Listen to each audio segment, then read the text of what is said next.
अच्छा, कभी सोचा है कि दुनिया की सबसे पुरानी सभ्यताओं में से एक ने हमें मतलब आज की दुनिया को क्या-क्या दिया है? आज हम एक बहुत ही तेज, बहुत ही रोमांचक सफर पर निकलने वाले हैं, प्राचीन भारत के हजारों सालों के इतिहास का सफर, एकदम शुरुआत से। मतलब इसके पहले इंसानों से लेकर इसके शानदार स्वर्ण युग तक। हाँ, तो सवाल ये है कि आखिर एक ही सभ्यता ने हमें योग, जीरो यानी शून्य और शतरंज ये सब कैसे दे दिया? और इसी सवाल का जवाब ढूंढने के लिए हमें इसकी जड़ों तक जाना होगा, बिल्कुल वहीं जहां से ये सारी कहानी शुरू हुई। तो हमारा ये सफर 6 हिस्सों में बटा होगा। सबसे पहले भारतीय सभ्यता का उदय, फिर देखेंगे उन महान नदी शहरों को, उसके बाद भजनों और ऋषियों का युग, फिर आएगा ज्ञानोदय का दौर और फिर बनेंगे पहले साम्राज्य। और आखिर में हम पहुंचेंगे भारत के स्वर्ण युग में। मतलब हम पत्थर के औजारों से शुरू करेंगे, उन रहस्यमयी नदी शहरों को देखेंगे, फिर जानेंगे कि कैसे नए नए विचारों ने बड़े बड़े साम्राज्यों को जन्म दिया और अंत में उस स्वर्ण युग तक पहुंचेंगे जहां से ज्ञान की रोशनी सही मायनों में पूरी दुनिया में फैली। चलिए शुरू करते हैं। हमारी कहानी की शुरुआत होती है उस वक्त से जब समय खुद कह सकते हैं धुंध में लिपटा हुआ था।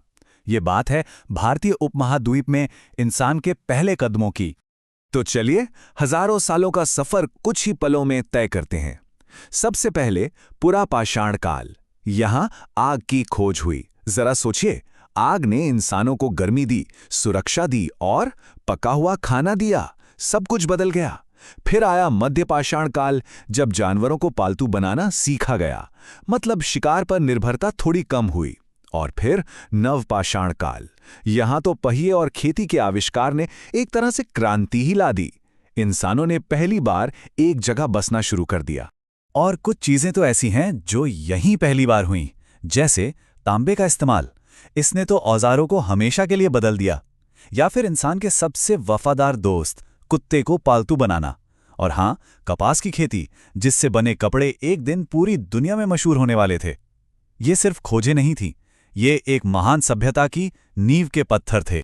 ठीक है, तो अब उन शुरुआती बस्तियों से आगे बढ़ते हैं भारत के पहले बड़े महान शहरों की तरफ। और ये एक ऐसी सभ्यता थी जो आज भी रहस्यों के पर्दे में लिपटी हुई है। जरा सोचिए, एक ऐसी सभ्यता जो आज से लगभग 4,500 साल पहले अपने चरम पर थी। मतलब एक पूरी तरह से विकसित सभ्यता, और फिर अचानक जैसे गायब हो गई। और 20वीं सदी में जब इसे दोबारा खोजा गया तो इसने दुनिया को हैरान कर दिया। ये थी सिंधु घाटी सभ्यता। शहरी नियोजन यानी अर्बन प्लानिंग, मतलब पूरे शहर को एक प्लान के साथ बनाना। आज भी देखिए, बड़े बड़े इंजीनियरों के लिए ये एक चुनौती होती है।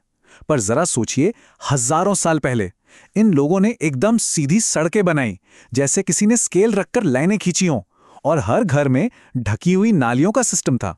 ये उस जमाने के हिसाब से किसी चमत्कार से कम नहीं था, सच में। और इस सभ्यता की कुछ बातें तो आज भी हमें चौंका देती हैं।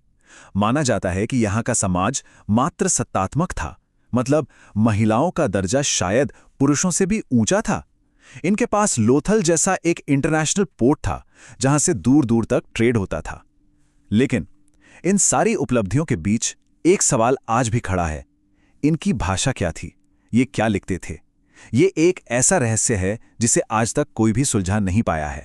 सिंधु घाटी के शहरों के पतन के बाद भारत की कहानी ने एक बिल्कुल नया मोड़ लिया। अब बात ईंटों और नालियों की नहीं थी। अब बात थी भजनों की, यज्ञों की और गहरे दार्शनिक विचारों की। ये दौर था वैदिक काल का।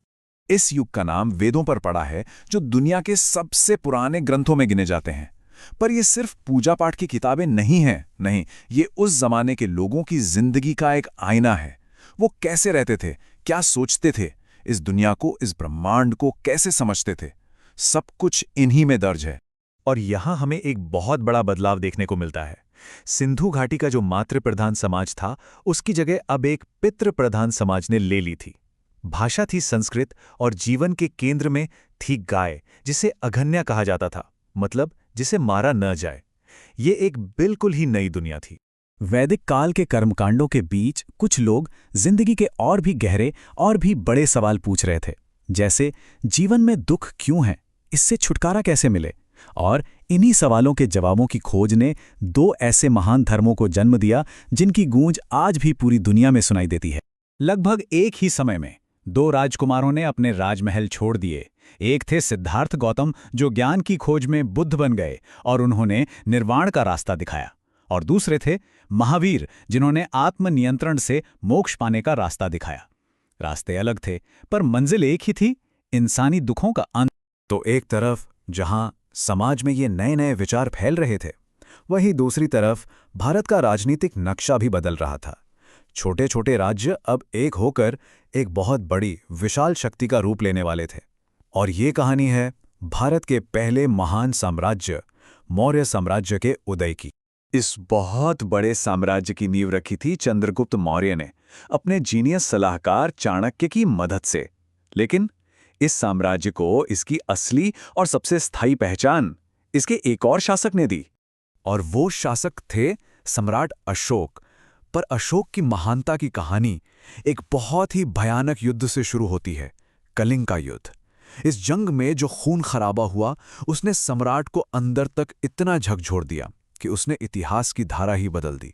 कहते हैं कलिंग के मैदान में ही अशोक ने अपनी तलवार हमेशा के लिए फेंक दी और अपनाया धम्म का रास्ता, यानी शांति और नैतिकता का रास्ता।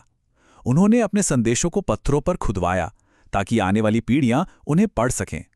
और ये उन्हीं की वजह से हुआ कि बौद्ध धर्म भारत की सीमाओं को पार करके पूरी दुनिया में फैला। अच्छा, तो साम्राज्यों के बनने और बिखरने के सिलसिले के बाद अब वो दौर आया जिसे भारत का स्वर्ण युग यानी गोल्डन एज कहा जाता है। एक ऐसा समय जब ज्ञान और कला अपने शिखर पर थे। इसे स्वर्ण युग क्यों कहते हैं? क्योंकि इसी दौर में भारत ने दुनिया को कुछ ऐसे तोहफे दिए जिनके बिना आज की दुनिया की कल्पना करना भी मुश्किल है। ये सिर्फ तरक्की नहीं थी, ये एक तरह का बौद्धिक विस्फोट था, एन इंटेलेक्चुअल एक्सप्लोजन। और उस विस्फोट के सेंटर में था जीरो, यानी शून्य।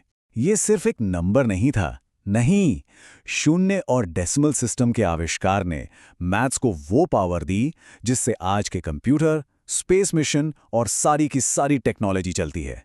ये एक ऐसा आइडिया था जिसने दुनिया को हमेशा हमेशा के लिए बदल दिया। और ये सिर्फ मैथ्स तक ही सीमित नहीं था। इसी दौर में आर्यभट्ट जैसे खगोलविदों ने बताया कि पृथ्वी अपनी धुरी पर घूमती है। कालिदास जैसे कवियों ने ऐसा लिटरेचर रचा जो आज भी पढ़ा जाता है। सुश्रुत जैसे डॉक्टरों ने सर्जरी की नींव रखी। और नालंदा जैसे विश्वविद्यालय बने जहां दुनिया भर से लोग ज्ञान की तलाश में आते थे। ये सचमुच एक प्रतिभा का महासागर था। तो हमारा ये सफर यहां खत्म होता है, पर एक सवाल के साथ। इन सभी उपहारों में से वो शून्य जिसने विज्ञान को बदल दिया, या वो योग जो आज करोड़ों लोगों को मन की शांति देता है, या फिर अहिंसा का वो महान विचार जिसकी आज शायद दुनिया को सबसे ज्यादा जरूरत है? इन सब में से प्राचीन भारत की कौन सी विरासत आज हमारे जीवन में सबसे ज्यादा गूंजती है? सोचने वाली बात है।